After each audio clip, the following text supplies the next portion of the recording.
ఇప్పుడు మీకు ఈ వీడియోలో 2 ప్రభలయితే కనిపిస్తున్నాయి గదా! ఈ తిరణాలకు వెళ్ళాలంటే మేమైతే చిన్నప్పుడు ఒక పని చేసేవాళ్ళం. ఆ పని చేస్తేనే ఆ తిరణాలకు వెళ్ళగలిగేవాళ్ళమన్నమాట. ఆ పనేంటో ఇప్పుడు మీకు ఈ వీడియోలో చెప్తాను. ఇక నేనైతే పని నుంచి ఇంటికొస్తుంటే మా నాన్న ఫోను చేసి పొలం అయితే రమ్మన్నాడు. సాయంత్రం 6 గంటలప్పుడు. నేనైతే పొలం అయితే వెళ్తా ఉన్నానింకా. ఇలా పొలం వెళ్ళే దారిలో అయితే నా చొక్కా మీదకైతే ఒక పురుగైతే ఎక్కేసింది. ఫస్ట్ దీన్ని చూడక ముందైతే ఇదేదో ఒక స్పాంజ్ లాగా ఉందిలే అని చెప్పేసి నేను చేత్తో పట్టుకున్నాను. తర్వాత దాన్నయితే విదిలిచ్చానన్నమాట. విదిలిస్తే కింద పడింది చూడండి ఏ విధంగా పడిందో. ఇక దాన్ని విదిలించుకొని అయితే నా చొక్కా కూడా విదిలించుకొని మొత్తం అయితే మా నాన్న వేరిన కండ్ల దగ్గరికి అయితే వెళ్ళాను. మా నాన్న అయితే మొత్తం ఈ కండ్లు అయితే వేరాడనమాట. మా చిన్నతనంలో అయితే ఇలా కండ్లను అయితే ఏరుకొని మొత్తం వాటిని మొత్తం పోగు చేసుకొని అమ్ముకొని తిరణాకైతే వెళ్ళేవాళ్ళమే.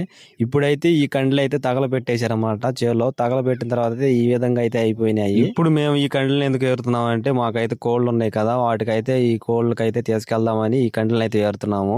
మొత్తానికైతే మా నాన్న అయితే ఈ విధంగా కోవ చేస్తా ఉంటే వీటిని అయితే నేనైతే తీసుకొని గోతంలో వేసుకొని మొత్తం అయితే తీసుకుని వెళ్తా ఉన్నాను. మధ్య మధ్యలో అయితే ఇలా కాలిపోయిన ఇత్తనాలను కాసి నోట్లో అయితే వేసుకొని నవ్వులుతా మాత్రం ఎంజాయ్ చేస్తా కండ్లను అయితే ఏరుతా ఉన్నాను గోతానికి.